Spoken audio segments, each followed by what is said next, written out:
Hey, my people, what's going on? This is Major TV. Let's talk. I recently watched a video that's posted on YouTube with Grandmaster Jay's recent interview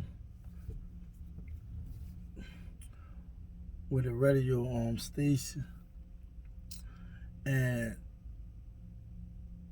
it's a very deep and profound discussion, and it's so crazy that not only Grandmaster Jay, who was very emphatic about it, but the commentator and guest about the hypocrisy, the double standards, systemic racism, and the rest of NFAC Leader Grandmaster Jay.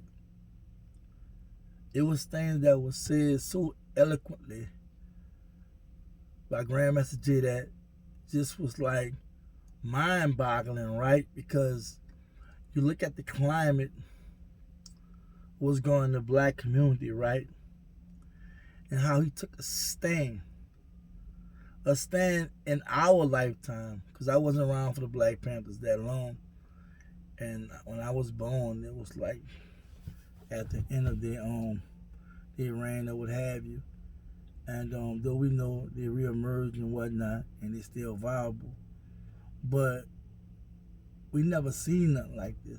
We mostly had people talking, and we know about the Nation Islam and a lot of the pro-like organizations that really was like pushing a narrative, as always, about doing for self, defending family, about black unity, culture awareness, having direction, self-empowerment by owning our own and what have you, right? But they had this big question mark about what we're going to do with the violence, not just the police violence, but also the violence that we commit on each other. And how to police our communities. And I'm not gonna say there was no attempts made to try to like go in the community and make change or what have you, or address police violence. But the way how NFAC did it was very unique. And when I listened to the interview, I mean, Grandmaster Jay is really like exposing a lot of truths, a lot of things that we might talk in secrecy about, or talk about it openly, but don't know how to execute. But I already seen it looking outside in that his movement wasn't about per se violence. He was about, if you're going to exercise your First Amendment, also exercise your Second Amendment. Because we know when black people protest peacefully, the police tend to get violent and sometimes counter protesters. So I thought that worked hand in hand, the first and second, right? The first support the second. But he talks about, how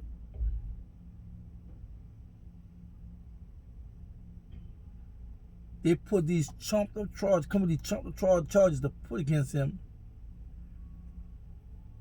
to try to steal his rights. Because right now, he's house arrest with conditions, and of course, some conditions he just spoke about, as far as him not being able to speak on social media. He didn't speak about other things specifically, but he said like some of his constitutional rights right now is, I'm gonna say in my own words, compromised to the point where right now, you probably can't be around a firearm, he on house arrest and so forth, so on. But the brother spoke about the white militia in Michigan that ran into a state building and pointed guns at officers. Talked about Resident Howell, who shot them two people in Wisconsin and what have you, and how he was how you see evangelists raised over $2 million, how he got out on bail and all this stuff. And don't you have to deal with what he had to deal with, right?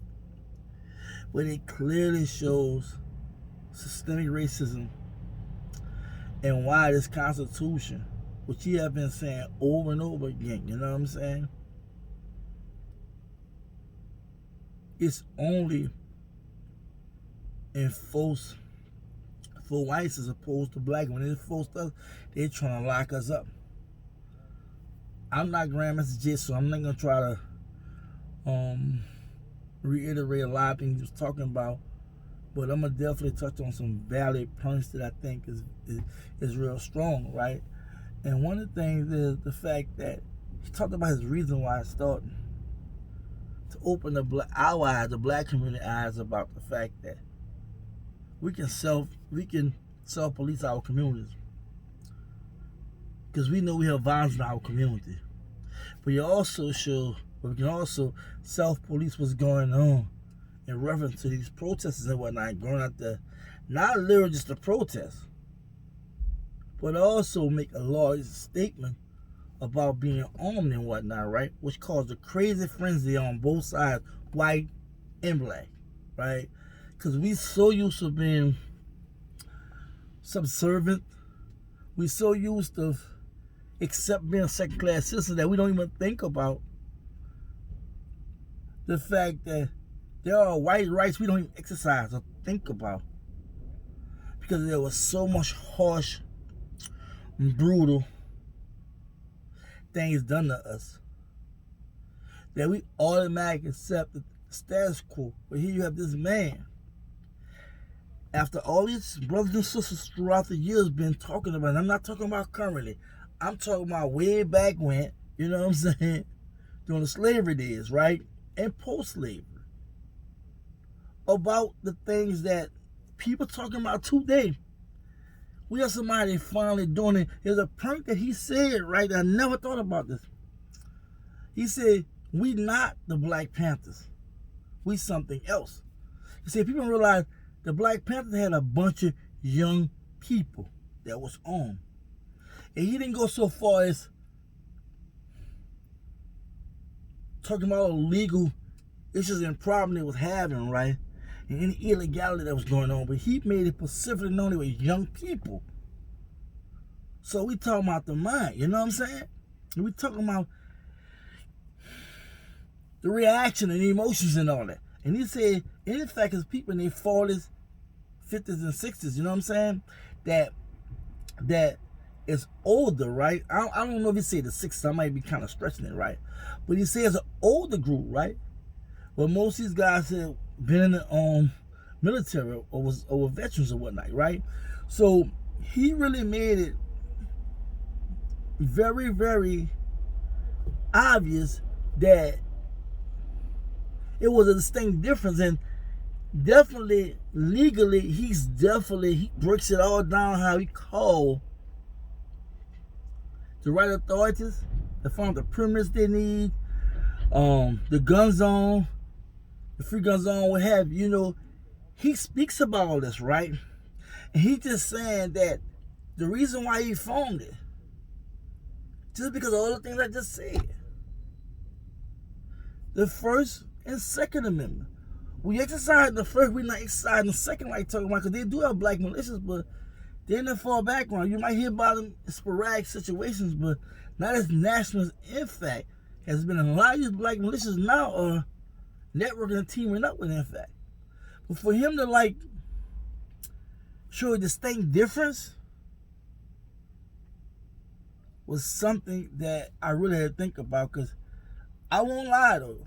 You know, real talk, from what I know historically wise, Black Panthers was nice, you know what I'm saying? They was busting guns. They was really whatever, like, you know what I'm saying? And we know about how he was going in there and running drug dealers out, and sometime I heard they was killing them, you know what I'm saying? But, you know, I wasn't around, so a lot of this is just speculation, but what I read in my very, very little time of being around the end of that, it was deep. It was scary, you know what I'm saying? But it was black. It was black rage and anger, and it was a lot of hurt going on. And we look in our community right now, we doing the same thing with the violence, right?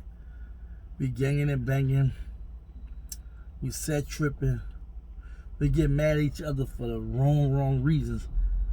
And we don't even fight no more. We go all the way there, you know what I'm saying? And we're not just killing one person, we killing everybody. And that definitely have to stop, you know. So when I look at that part of the difference between NFAC and Black Panthers. Black Panther was very aggressive, you know. NFAC, I believe, have really learned from those lessons, but how they talked about the COINTELPRO and how I was focused on the Black Panthers, and now, you know, they're talking about how they're trying to silence and go after Grandmaster Jay. And we know that he messed up a lot of money during the time that the Kentucky Derby was going on.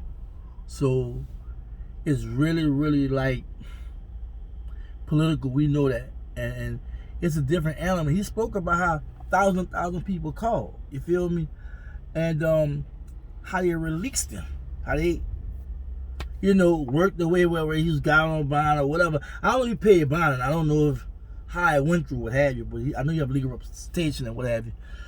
But people are fighting for him, and this is a real deal. Like, and I don't understand Tariq Nasheed, the Morris TV, Vicky Dillon, and all these pro-black people that's been saying all kind of crazy stuff. I don't even want to echo it because we already know what they've been saying. And I feel like if you're not behind this brother, if you're not behind this movement, you're going to be on the other side of history. You're going to be a person that's hypocrite as white people. Say one thing, right? Oh, man, we got to be on code. Oh, man, systemic racism this, and they're doing this, and blah, blah, and what have you. And we need to do this, that, and other. When you got somebody doing it, you got people like acting like crabs, like trying to get out the line of fire, or trying to build some kind of, or concoct some type of story like this dude is this and he's that, and I'm like, really? Like, I mean, that's one thing I learned. There's a saying, right? What that is, what that saying is, and it's off this old on telethon, the Negro League and whatever. I forgot the name of it, Universal, what have you. But it said, "Mind a terrible thing to waste," and it's so freaking sad that, well, it's the United Negro Fund, I believe. It was doing every year raising money for black causes, I believe. And it was like the slogan was, "A mind terrible thing to waste." And when you think about what's being said, right? It said, man, humans gonna use 1/3 of their mind. Like, our mind is so powerful, it can self-heal and all kind of stuff, right? It can do a lot of things that we have the capacity to understand, right? But we have seen genius and creations and things that came from the mind, right? But anyway, for people, the black conscious community and the followers, and I don't want to say, I know I'm being broad. I'm like the Tariq Nasheeds, right? The Vicky Dillons and Morris TV. Everybody just coming out there behind, going after dude, right? For them to really believe that what they saying makes sense with our current situation. Like I said, what they said, a mind is a terrible thing to waste. That's what's going on. Meaning that you're not even using your mind. You ain't doing inductive or deductive reasoning. You ain't looking at facts for what it is. And then you want to nitpick at a person's background and what their past was. If you look at mine, yours, anybody's background, we got something in there you can find. But that don't mean that's you. That's your past. Nika Giovanni was on Breakfast Club, right? And she was talking about, I think that's a question, right? And she was talking about how they was asking about how people contradict themselves. Say one thing and do something different. And she was saying, I'm trying to paraphrase, and I can stand to be corrected. She was saying that I think life is all about living in contradiction, right? And when she said it, I thought about it. But then she would have break it down. She was saying it. She was like, if we don't change and evolve, right? How Will you ever get better? Or be creative? Or venture? Or learn? Or build? Without living in that contradiction, meaning what I might feel about today, what I might even say today, next month I might feel different about it. Why? Because it may be facts or truths that come out that make me change my mind. My biggest problem with the critics of NFAC Leader Grandmaster J is the fact that a lot of them that's criticizing Grandmaster J because of ego and pride reasons don't want to admit that they got the brother wrong. Don't want to admit that they seized the moment without looking at the entire picture. Without putting together pieces to the puzzle, right? When he was like this 10 years ago, he was like this, but now he's here. What made him go from here, and there to be who he is? And that's my problem, because you know why? We too afraid to admit we wrong. See, I remember one time growing up, they see a real man, a real woman, gonna tell you, hey, I'm wrong. I'm gonna admit I'm wrong. That's how you become better.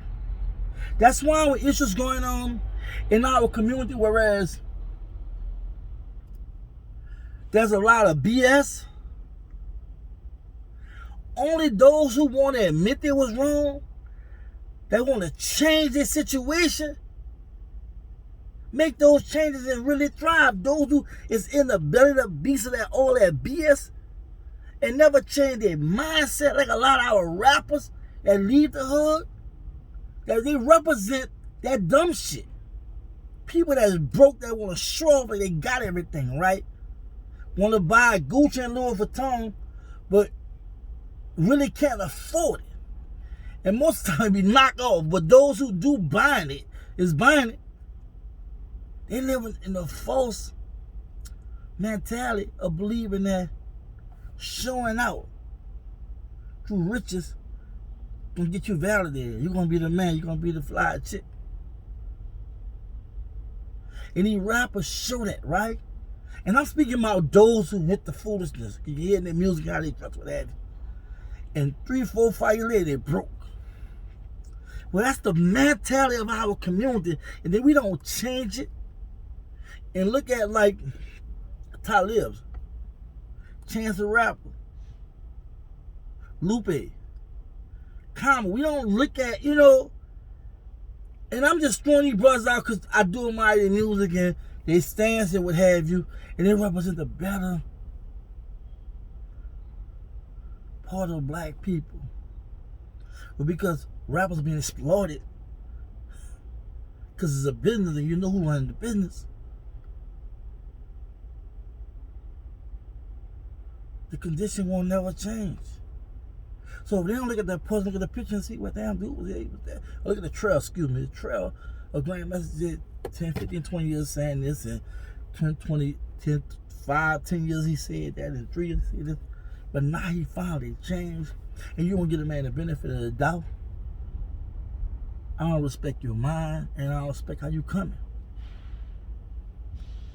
It's all hate. What white people administer, what they speak, what they represent, and I'm speaking about those who are racist or support the systemic racism or complicit to it. That's who they are. That Trumpism that was going on is who they are. I get that. I understand it. It was real. It was real. From year high to now with all that racist BS. But they have black men that was once, black men and women, that was once brainwashed to come into the light and see somebody also come in the light with you, because everybody that speak about this have a dark, deep past that people can criticize and talk about. So what make you so valid to him? What make you so different from him? Because he got more clout? I mean, because He ran for president because he was a DJ? Because he said some offensive shit about black people? Like, you never did it. Like, I never did it. Like, she never did it. Or we never did it. Cut the BS. This brother's walking his truth. This brother had a revelation like all of us had revelations in our life. That's that. When I say when all of us had revelation in our life, those who accepted it and wanted to change, right? We had revelations because I was one time, a foolish man, a foolish boy. And I was really, like getting busy and doing crazy things when I was a kid, even as an adult. But I had revelations that opened my eyes, made me want to change. Because you know why? Prison ain't fun. Being broke ain't fun. Faking like you dying like that isn't fun. I say this a lot, right? And I heard it really. I like what the dude said. Like, and it was saying, like Einstein said too, it's insanity to do the same thing but accept different results. Now, I don't know if it's exactly like that, but I thought about that, right? And I be telling people, nothing won't change until you change your mindset and your walk. And that's, that's common sense to most people. But it's a reality that a lot of us don't even really apply in our life. If I don't get my life together, I won't be in this blessed situation. And I have to do it robbing nobody, lying nobody, and playing games. Or selling drugs or whatever. I did it by making changes. And what Grandmaster Jay did was made a change for not the benefit of him, for his people. Me speaking today is because of change. At one time you couldn't get me get on YouTube, do what I'm doing. Because I'm not with all that looking for validation. I'm not with all playing with the trolls and all that crazy stuff there. But what I know is I care about my people. I hate what we're going through. And I believe it's my job to try to contribute whatever I can contribute. But be one of the genuine and real ones. I recommend everybody go check out the interview. I was just touching things in spots and whatnot, but I really just wanted to just talk about, the fact of how this brother has devoted his life to help us, enlighten us, and how the system trying to take him down. And some brothers and sisters like Tariq Nasheeds and them are still come to this brother. I'm not about to be on the wrong side of history. I'm not a pussy. I'm not weak, And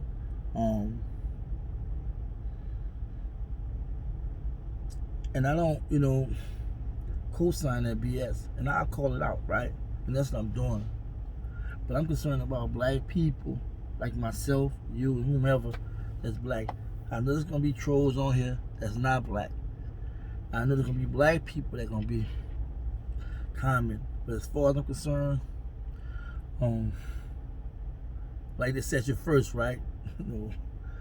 But they're trying to silence Grandmaster Jay. They're trying to tear down what he built, but it won't be torn down. And people that's speaking against him, people that's trying to discourage everything he's trying to do, the government that's just trying to basically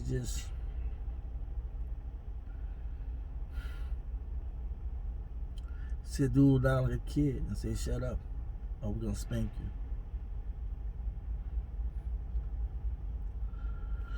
So I just want to talk about the interview, By the way, the American Doofus show have it. I watch this show a lot, you know what I'm saying? Pretty decent, what have you. He's a white older guy that has some decent content. I don't always agree with everything, but I try to stay open-minded and just look at different platforms that's talking about NFAC and our struggles as black people, and I do look at other white YouTube channels and what have you. And I try to be unbiased, but when I see that BS, you know what I'm saying, whether it's white or black, you know, I'm not trying to hear, but I'm also attentive to everything that's being said out there that's going in the universe. And I don't always get on YouTube and make videos and whatnot. I plan on doing more, you know, but I work. I have a couple of companies and what have you. And I'm just out here, you know what I'm saying, hustling, what have you, doing my thing legitimately, of course. And I just want to start contributing, you know what I'm saying, and devise ways how I can give back, you know, and every way I can, you know what I'm saying. But this one of the ways I want to start just put my foot in the water more, and really just give the media what's going on. And I see it not just about NFAC or Grandmaster J.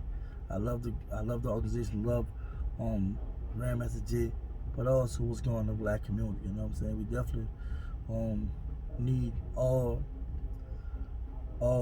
feet on the ground, on the ground. You know, we definitely need a movement that's gonna just continue. You know, the baton be passed down or passed among all of us, and we can really just continue to march forward in progress. So, you know, like, subscribe, share, hit the notification button.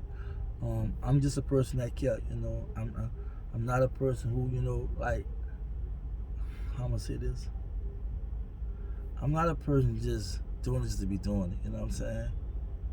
I really, really care, you know. And as a black man and growing up, I had my share of a lot of stuff that was happening to me in a racist way.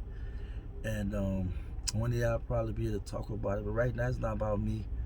My story gonna be gradually shared, you know. Right now it's about our community and just getting it right. So take care, have a blessed one.